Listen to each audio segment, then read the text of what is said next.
from Studio 550, it's McGraw in the Morning on the Big 550 KTRS. Warhorse is started at the Fox Theater. It runs through March 24th. The winner of 5 Tony Awards, including Best Play, but it's a musical. Or is it a play? Brooks Brantly is with us, and you star in the show Warhorse at the Fox now through March 24th. Brooks, welcome to KTRS. Oh, thank you for having me. Thanks. You're a St. Louisan. Yes, I would say I'm a local. I'm actually originally from Belleville, Illinois. Okay. Yeah. Did you go to high school here? Yeah. Okay. Where'd you go to high school? I went to Belleville East. All right. Hey, how about that? All right. Yeah. Is it a play or is it a musical? It's kind of hard to put it in a box. I would call it mainly just a theatrical event because we got some singing, we got some puppetry, we have a lot of just regular acting. That's not really any kind of show like this, so it's kind of hard to put it in a box. So I would say it's just a theatrical event. Now, you were telling me off the air, and I told you to stop because I Right. wanted to save it for the air. This was originally a book. Right. It was a play in London in which Steven Spielberg saw, Right. and then take it from there. Okay, so yeah, it was originally a book, children's book, written by Michael Marpurgo. It was a story told of a horse that was sequestered into World War I that had a relationship with a young boy from Devon, which is like a southern part of England.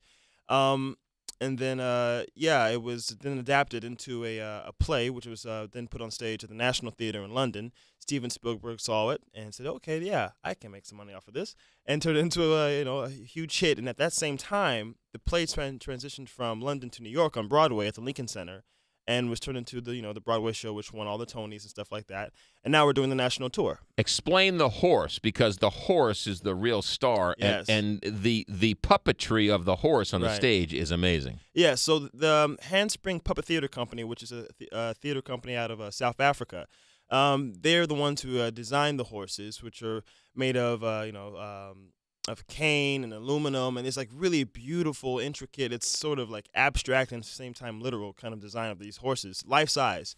And you can ride them. You'll see, if you see the show, there's cavalry charges. There's a whole bunch of action-packed sequences.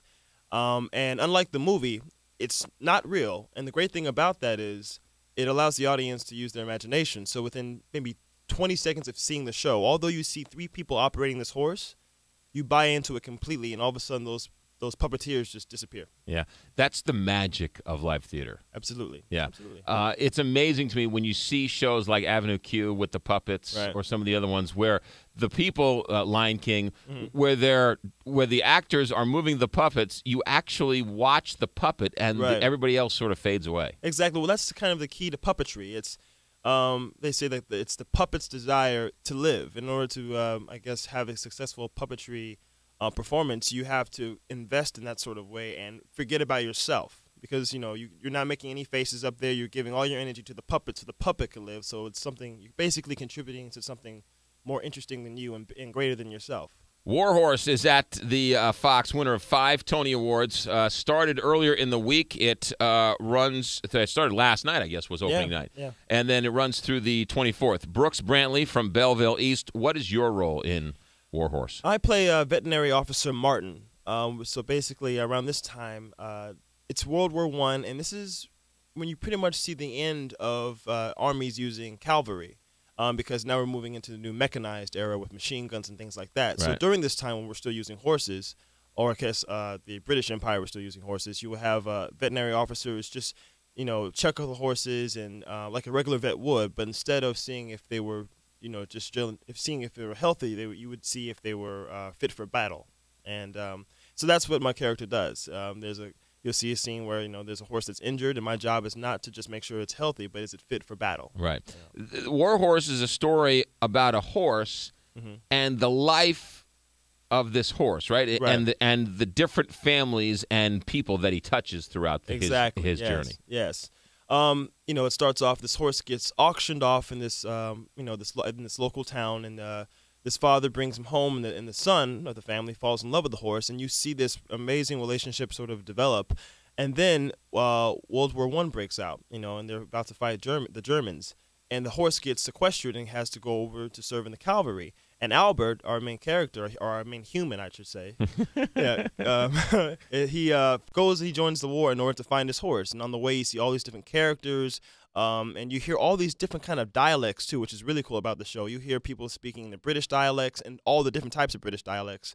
German, French, Irish, we get everything there. Yeah. So it's kind of great. People who know theater and people who respect theater and people who know I like theater say, I have to go see Warhorse. Yes. This is one of these you must see. You must see this. There's no other show like this. Yeah. I mean, a lot of people try to compare it to The Lion King, which is a phenomenal show. I mean, it's been so successful for so many years.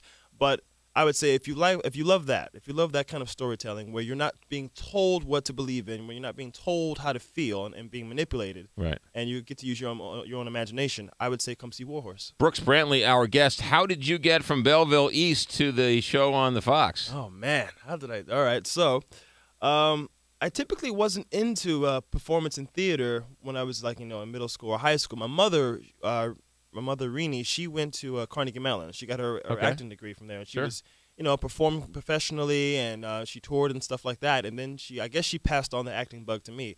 So although I wasn't performing during high school years, I would, do small little theatrical things with her outside of school, because she would put on productions for the Air Force because my dad was a military officer there. And, she would tour with Tops in Blue, which is basically this touring, performance company. So then I didn't get into it until college. I went to Morehouse in Atlanta, and I originally went there for English and broadcast journalism, and I took an acting class as an elective. After 1 week there, I was like, yeah, I'm switching to this. Right. And the rest is history. I got to work in Atlanta for a little bit, went to grad school at UConn, got an agent, and then moved to New York. And then we won't hold you going to UConn against you. Yeah. Brooks Brantly, what year did you graduate Belleville East? Class of 2003. How about that? Yeah. So good. All right. And you're traveling with the show. Yep. What's it like as a St. Louisan performing it at the Fox? Man, I never thought I'd be there. Really? I know, because the dream used to be, will I get to see a show there? Because I remember in middle school, we would go on school trips around St. Louis and stuff like that, to go to Busch Stadium, right, the zoo, and I got to see the lobby. Right. I was like, what goes on in there? And now we are what goes on in there. So you never saw a play or a musical inside the Fox until you performed there? Exactly. No. And I would hear stories about it. I was actually supposed to see West Side Story there a long time ago. It didn't pan out because I was a foolish child and I wanted to probably see a Ninja Turtles movie or something. I don't know. But but I'm happy I'm here now. That's great. That's a great story. Brooks Brantly is here, the musical, the play, Warhorse, winner of 5 Tony Awards. It started last night at the Fox, runs through the 24th. And for those who this is a theatrical event. That's the best way to put it. Probably, yes. Because the pictures of the horse, which we're showing on KTRS TV, the pictures are just phenomenal, what they can do with this puppet that's a horse. Right, and we have these brilliant performers, and we have performers of all different types of backgrounds. We have puppetry people, we have actors and dancers and musical theater folk. It's kind of like the ultimate form of collaboration because everyone's given their all to contribute to these huge epic stage pictures. It's great. So last night was your first performance at the Fox. Yep. How'd it go? It was great. Yeah. It was great. I mean, Were you nervous?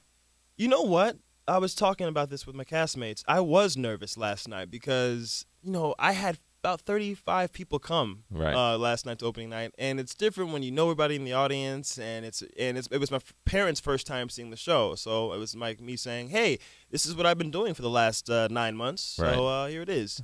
And we're going on, I think next Tuesday it will be our 300th performance. And still, you can get nervous. Right. It's kind of cool to have that feeling. Absolutely. Brooks Brantly, nice to meet you. Best of luck down the road. You too. Thank you. When you hit it big and you get your Grammys and Tonys and Oscars, are you going to small time us or will you come back on the show? Oh, yeah. I'll come back. No, you're not. You're going to small time us. I'm not going to small time anybody. I'll be back. All right. Fair enough. Warhorse at the Fox now through March 24th. It is a theatrical event at the Fox, and we're lucky to have the Fox, and we're lucky to have Brooks Brantly, one of our own, part of the show. Brooks, best of luck, and we'll see you down the road. Thank you very much. Thanks for having me.